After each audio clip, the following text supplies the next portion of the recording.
and took your mom out and put her in the ambulance. And I think you're getting babies mixed up now. That was her. Now, it was Kathy? It was Kathy. Got ready to put her in the ambulance, and we went to your mother's. You went to your mother. We didn't go home. Yeah. And we was waiting around that. I told the ambulance man, I said, let's go. What you waiting on? He said, they ain't brought the baby yet.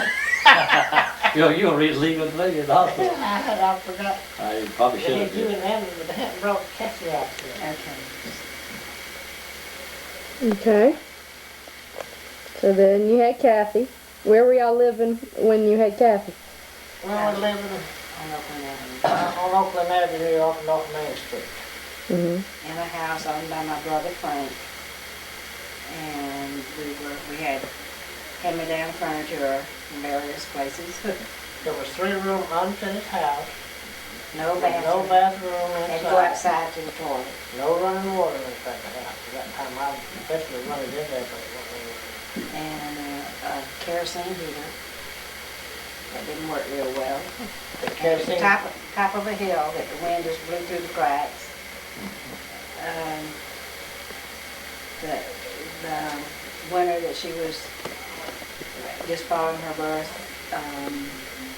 it got down to 9 degrees, and our kerosene froze in our heater. So we wound up in 9-degree weather with no heat. And the man froze to death up on North Main Street in Greensburg. So what'd you do? Just bundled up good until you got it going again. So you kids appreciate having a lot of water. Okay. But I went home from Mama's after a couple of days, and Winfred's younger brother, Junior, had come to spend some time with us, and I was outside of the house washing clothes and hanging them up because we didn't have all these throwaway diapers then. And Junior was helping me, and then I hung those up on the line and came back in, and Junior had gone somewhere, and then I started hemorrhaging. And I was just there with just Kathy, and she was a teeny infant, and there was no house anywhere right next to us.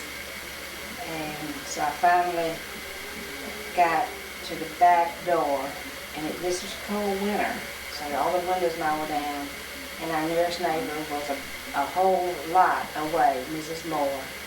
And I went to the back door, and I yelled, Mrs. Moore, twice, and then I fainted. I hit my head on the refrigerator as I went down.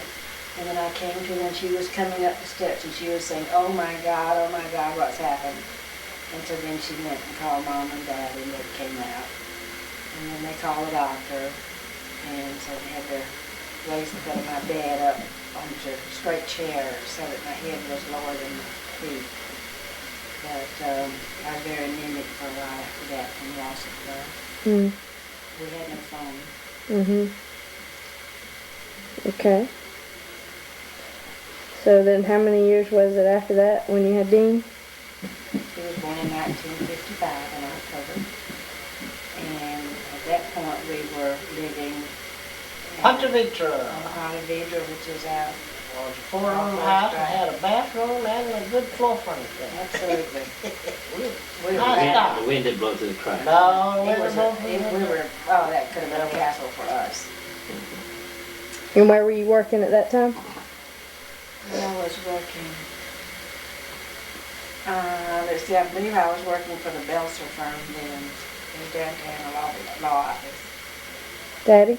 You still moving? I was working with B.C. Smith Wheeling Company. Okay. All right. So tell me about Dean being born. Well, I didn't tell you about the circumstances of Kathy being born. The day that Kathy was born, we were having a family reunion at Mama's house, and that was off on Rosewood, and all my brothers and all were there, and I kept saying, I gotta tell Mama that I'm having some pains, and she was so busy that I kept putting it off, and then Winfred and I got in the car and stopped on the way home and saw a movie with the Bowery Boys, And she laughed all over the place. and then stopped and had ice cream, and then went home, and still no phone. And so then he started timing the contractions, and they were 4 minutes apart. So he left me to go to a phone, and here came, in just a little bit, here came my dad just flying in his car up our driveway. And they came in, and Mama and Louise helped me to get redressed because I'd put on a gown and was lying down. And they took me to the hospital in the car. And when I got there, they didn't take time to put me in a hospital gown or anything. So I wound up having Kathy in my slip, and it turned out it was on the wrong side outwards. Bad habit waiting to last minute. I know. And everybody just fell in love with Kathy. And I hardly got to see her the whole time we were in the hospital because the nurses kept her going all over the place showing her off. Then it was 1955 when Dean was born, and I had been working, and I took a month off just before he was to be born, and Aunt Ruby was staying with us. And Kathy was in the 2nd grade at Bradley School, and that was the year that the Brooklyn Dodgers and the Yankees were competing for the championship. And I never cared about baseball before, but this year I had nothing much else to do. And so I said, I'm going to root those, we're going to beat the Yankees. Yeah, I'm going to root for the underdog. And sure enough, they won. And then 3 different occasions we went to the hospital. The first 2 times supposedly false labor, and then the 3rd time he was born. In the process of preparation for him, 2 young nurses' assistants were getting me ready, and I was from this high table thing. And they went to move me, and when they did, I went over the side of that cot-like thing that I was on, and down on my all fours. And those little girls were petrified and begged me not to tell, and I didn't tell. But then my pain, my contractions went away, so they finally took me and forced them to come. And then it was after that I wound up telling the doctor. But anyway, they put him in a little crib that was like an oxygen Think you better? Sort of like an oxygen incubator for a few minutes. So he was alive and he was fine, but they just did that. Did he have hair? You got that too. You were blue, baby. No, he wasn't blue, but he wasn't pink. He was kind of a... Did he have hair when he was born? He had hair. He had hair. He had a pretty good bit of hair, but not near as much as Kathy had had. Mm-hmm. Probably what I got now. Yeah, you're a Q-tip boy right now.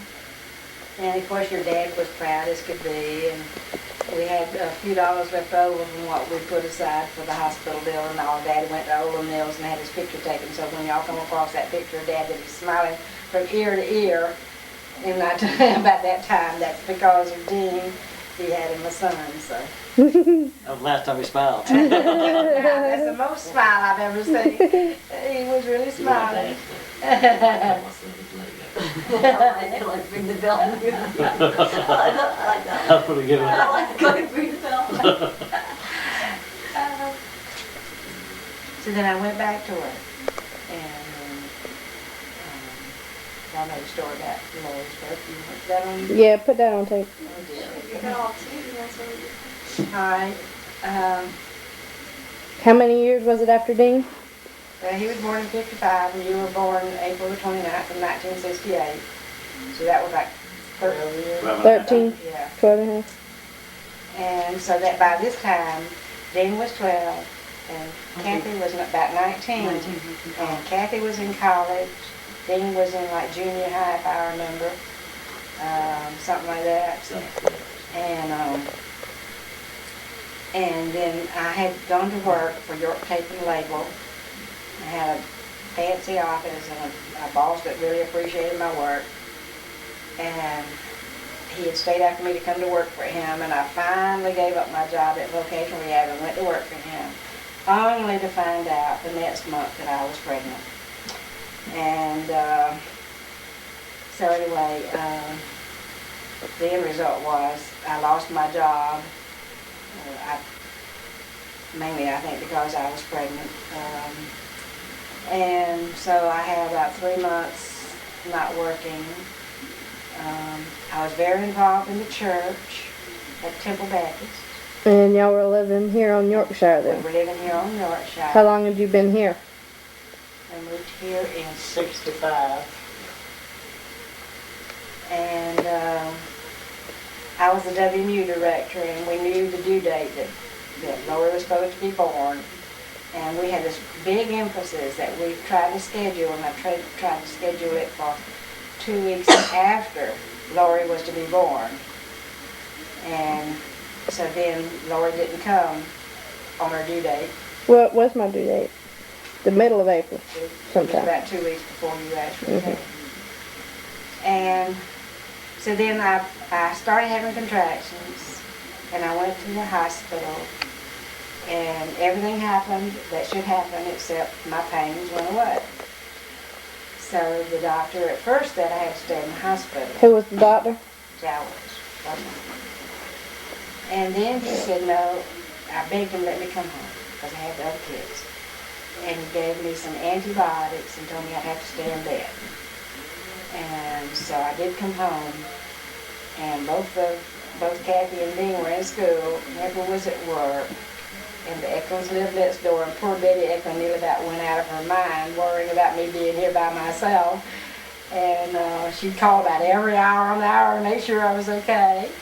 And then, of course, and so during that 2 weeks, I hadn't got to go to church. And so I just got tired of staying in bed. And so that Sunday morning I said, I'm going to church. I don't care. I'm going to church today. And so I went to church that Sunday morning, walked around some that afternoon, went back to church that night, and came home. We went to bed. Winter went to sleep. I went to sleep, woke up with pains, and told him to call the doctor because I was having pains. And I went into the bathroom to use the commode, and he went to call the doctor at the phone in the kitchen. And then I came back and went to zip up the dress that I was putting on, and Lori started being born. Her head came, and so I just laid back across the bed the wrong way, and she came on out. And so I was yelling, somebody come get the baby. And so in the meantime, Dad told the doctor, don't go to the hospital, come to our house. And so by this time, Kathy was awake, and she came in there, and she'd taken a course on childbirth, and you're supposed to lay the baby on the mama's stomach, was telling us that. And Dean was cutting on the lights around the house so the ambulance could find us. And the I reason... boiled water too, I don't know why. Huh? I boiled water, I didn't know why I was doing that part. You were watching movies. You may have told us. I boiled water, I did not know what it was for. That's to keep the man busy while the woman's having the baby. That's good, Lori. I like it. Anyway, the doctor did come here. Lori is his only home delivery. And that was And I Dr. was Shannon. Dr. Shannon. I was fully awake, and he needed a towel and some scissors, and so we had to tell him where those were. And in the meantime, Winfred had come in there when I said, somebody come get the baby, and he was trying to pick the baby up, and he was thumping the rear, and he said, he's all right, honey, he's all right. And I said, it's not a he, it's a she, because I could see parts that he couldn't see. and the baby was real slippery, and he was having trouble holding on to it. So Her. Her. Thank you. And That so, sounds Me. he wrapped her in a little